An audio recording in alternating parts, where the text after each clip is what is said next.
Business में internal liability और external liabilities किसे कहा जाता है, इसे समझने से पहले लायबिलिटी किसे कहा जाता है उसे समझ लेते हैं। लायबिलिटी का मतलब होता है कर्जा। बिजनेस पे कोई कर्जा है, मतलब बिजनेस ने किसी को कोई पैसा देना है या कोई सर्विस प्रोवाइड करना है, ये सब बिजनेस के लिए लायबिलिटीज है।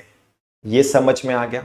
अब बिजनेस ने जो ओनर को पैसा देना है, मतलब ओनर ने जो पैसा बिजनेस में इन्वेस्ट किया है, वो बिजनेस के लिए क्या है, इंटरनल लायबिलिटी। मतलब कैपिटल बिजनेस के लिए क्या होगा, इंटरनल लायबिलिटी। इस कैपिटल से बिजनेस ने जो प्रॉफिट कमाया है, वो प्रॉफिट भी बिजनेस ने ओनर को देना है, तो प्रॉफिट भी बिजनेस के लिए क्या होगा, इंटरनल लायबिलिटी। इस प्रॉफिट से बिजनेस ने जो रिजर्व्स क्रिएट किए हैं, वो रिजर्व्स भी बिजनेस ने ओनर को देना है, तो रिजर्व्स भी बिजनेस के लिए क्या होगा, इंटरनल लायबिलिटी।